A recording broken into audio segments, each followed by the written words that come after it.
जैसे ही मैंने आंखें खोली, सीन ऑलरेडी शुरू हो चुका था। सबके सामने नॉवल का हीरो लूकस कोल परफेक्ट टाइमिंग के साथ गिरने का नाटक कर रहा था। एक हाथ छाती पर, चेहरा बिल्कुल पीला और बॉडी सीधे जाकर बैंकेट हॉल की सबसे खूबसूरत लड़की एम्मा लेन की बाहों में गिर रही थी। और मेरी किस्मत देखो, मैं उससे बस 3 कदम दूर खड़ा था, हाथ में वही वाइन ग्लास पकड़े हुए जिसे सब लोग पॉइजन वाला समझ रहे थे। मैंने उस ग्लास को देखा और ऑनेस्टली लगा कि आज मेरी आत्मा दूसरी बार शरीर छोड़ देगी। इतने सारे कैरेक्टर्स में से मुझे बनना था लियो मोंडोर, नॉवल का सबसे useless cannon fodder rich boy. पैसा था, एटीट्यूड था, जेलसी थी और दिमाग बिल्कुल ज़ीरो। ओरिजिनल स्टोरी में उसने हीरो को बुली किया, हीरोइन के पीछे भागा, विलेनिस को ऑफेंड किया, फैमिली की बेइज्जती करवाई और एंड में अकेले वेयरहाउस फायर में मर गया। सीधे शब्दों में वो कैरेक्टर नहीं था, वो एक वार्निंग साइन था। और अब वो मैं था। और टाइमिंग भी देखो, मैं सीधा टेलीपोर्ट होकर आ गया ब्लैकवेल चैरिटी बैंकेट में। वही फर्स्ट मेजर सीन जहां लूकस कोल अपनी राइज शुरू करता है, लोगों को यूज़ करके ऊपर चढ़ता है। ओरिजिनल प्लॉट सिंपल था, लूकस फेक पॉइजनिंग का ड्रामा करता, ब्लेम डालता अमीलिया ब्लैकवेल पर, फिर पब्लिक में नोबल बनता, मैं ब्लेम नहीं करूँगा वाला एक्ट करता और पीछे से अमीलिया की रेपुटेशन डिस्ट्रॉय कर देता। और लियो मोंडोर, उसे स्क्रिप्ट के हिसाब से जंप करके चिल्लाना था, तूने पॉइजन किया। फिर अमीलिया उसे थप्पड़ मारती, उसकी फैमिली इंसल्ट होती, लूकस सिंपैथी लेता और स्टोरी आगे बढ़ जाती। लेकिन इस बार प्रॉब्लम ये थी कि एक्टर बदल चुका था। मैंने लूकस को देखा, वो एम्मा के सहारे खड़ा था, वीक एक्टिंग फुल ऑन चालू थी। एम्मा पैनिक में थी और वो घबराते हुए कहती है, कोई डॉक्टर को बुलाओ। चारों तरफ लोग घबरा गए, रिपोर्टर्स कैमरा निकाल चुके थे। हॉल के दूसरे साइड अमीलिया ब्लैकवेल खड़ी थी, ब्लैक ड्रेस में, पूरी काम, लेकिन सॉफ्ट नहीं। वो ऐसे लग रही थी जैसे कोई क्वीन अपने पैलेस में खड़े बच्चों को ड्रामा करते देख रही हो। नॉवेल में उसे विलेनेस कहा गया था, लेकिन सामने देखकर मेरे दिमाग में बस एक थॉट आया। उसका एक आईब्राउ उठना ही किसी नाइफ से ज़्यादा डेंजरस लग रहा था। उसकी नज़र पूरे हॉल पर घूमती हुई सीधे मुझ पर आकर रुकी। मैं फ्रीज हो गया, ये मुझे ही क्यों देख रही है। तभी लूकस ने हल्का सा खांसा, हाथ उठाया और वीक वॉइस में बोला, किसी को ब्लेम मत करो, शायद मिस ब्लैकवेल का इंटेंशन नहीं था। पूरा हॉल साइलेंट। मैं अंदर ही अंदर हंस पड़ा, ये आदमी अभी प्रॉपरली मर भी नहीं पाया और ब्लेम भी डाल दिया। Emma shocked, miss Blackwell? लूकस, क्या आप कह रहे हो कि अमीलिया ने पॉइजन किया? लूकस तुरंत नोबल मोड में, नहीं एम्मा, मैं बिलीव करता हूँ वो ऐसा नहीं कर सकती। यही उसकी चाल थी, सीधे अक्यूज़ नहीं करना, बस सबकी नज़र उसी तरफ घुमा देना। कुछ ही सेकंड्स में विस्पर्स शुरू, क्या सच में अमीलिया ने किया? लूकस ने उसे रिजेक्ट किया था। एमेलिया चुप रही, हाथ वाइन ग्लास पर और चेहरा ऐसा जो कोई ना पढ़ सके। और तभी मेरे गले में अजीब प्रेशर आया, जैसे ओरिजिनल स्क्रिप्ट मुझे फोर्स कर रही हो बोलने के लिए। मुझे पता था लियो मोंडोर को क्या बोलना था, लेकिन मैंने डीप ब्रेथ ली, ग्लास उठाया और कहा, यह काफ़ी इंटरेस्टिंग है। सबकी नज़र मुझ पर। एम्मा अनॉयड, लियो तुम कहना क्या चाहते हो? मैं मुस्कुराया और लूकस की तरफ देखकर बोला, मुझे बस ये लगता है कि लूकस अमेजिंग है। उसका एक्सप्रेशन आधे सेकंड के लिए फ्रीज हुआ। मैं आगे बोला, एक सिप लिया, चक्कर आया और इंस्टेंटली पता भी चल गया कि मिस ब्लैकवेल इन्वॉल्व्ड हैं। रिएक्शन स्पीड इंप्रेसिव है। हॉल फिर साइलेंट। एमा इरिटेट, ये सार्केज़म का टाइम नहीं है। मैं धीरे धीरे लूकस के पास गया। मैं सार्केज़म नहीं कर रहा, बस सिंपल सवाल पूछ रहा हूँ।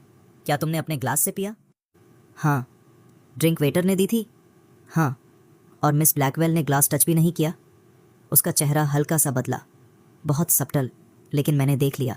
मैं क्राउड की तरफ मुड़ा तो ना उन्होंने वाइन डाली, ना ग्लास पकड़ा, ना उसे दिया, ना पास खड़ी थीं। फिर भी डॉक्टर आने से पहले ही इनका नाम कैसे आ गया? मैंने टंग क्लिक किया, ये पॉइजनिंग नहीं है, टेलीपोर्टेशन है। कुछ लोग हंसते हंसते रुक गए। एमा बोली, लूकस सिक है, तुम मजाक कैसे कर सकते हो?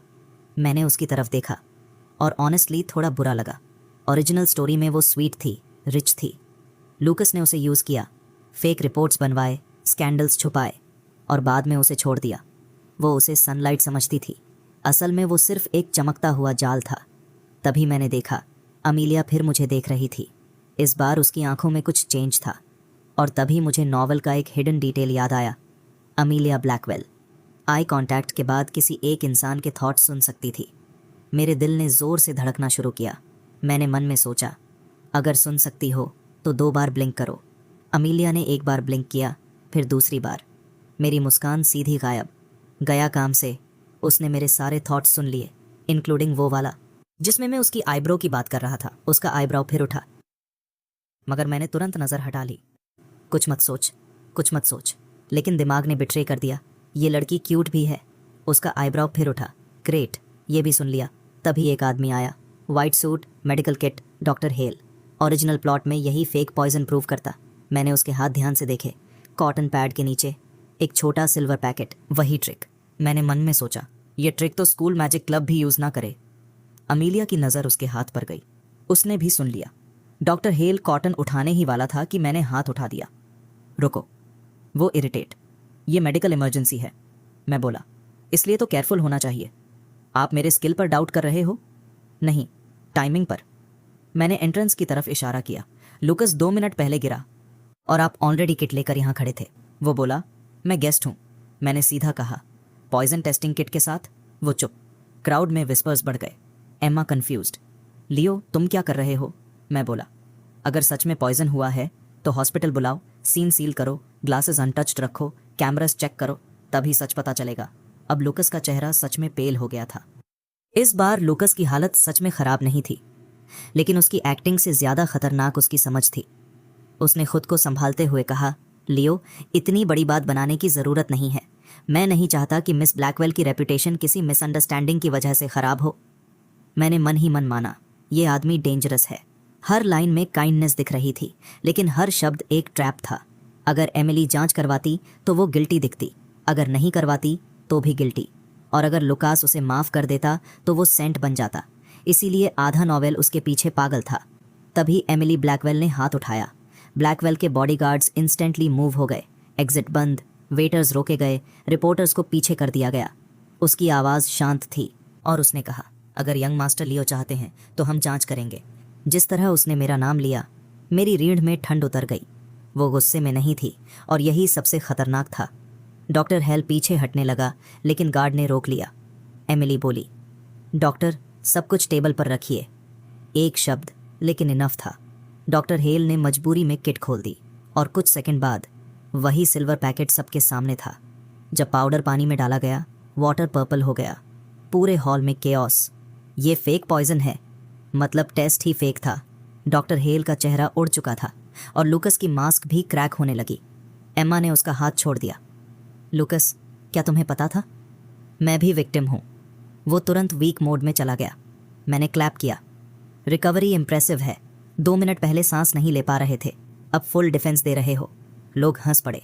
उसकी जेंटल इमेज पहली बार हिल गई। अमीलिया उसके सामने जाकर रुकी। मिस्टर कोल, आपने मुझ पर आरोप लगाया।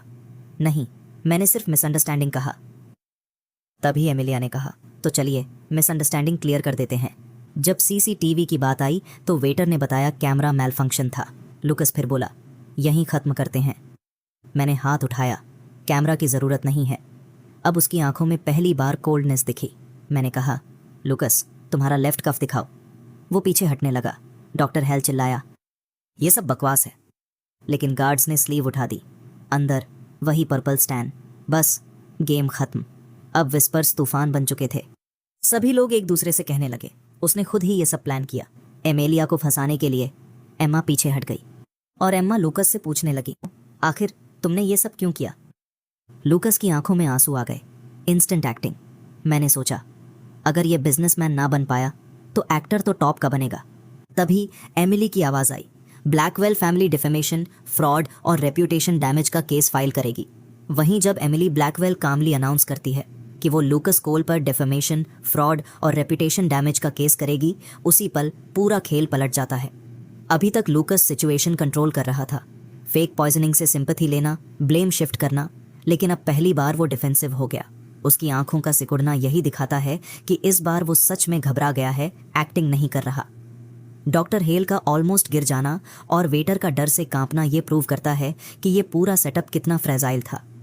ये लोग पावरफुल लग रहे थे, लेकिन असल में इनका प्लान बहुत वीक था, बस इल्यूजन था। जैसे ही एक्सपोज हुआ, सब बिखर गया। नैरेटर के पॉइंट ऑफ व्यू से ये बहुत बड़ी जीत है। उसने ओरिजिनल प्लॉट का सबसे इंपॉर्टेंट मोमेंट तोड़ दिया।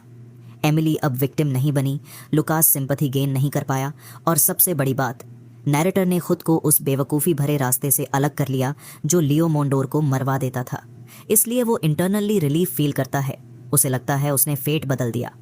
लेकिन यही वो जगह है जहां असली डेंजर शुरू होता है। जैसे ही एमिली उसकी तरफ देखती है, नैरेटर को इंस्टेंटली समझ आ जाता है कि उसने ओवरप्ले कर दिया है।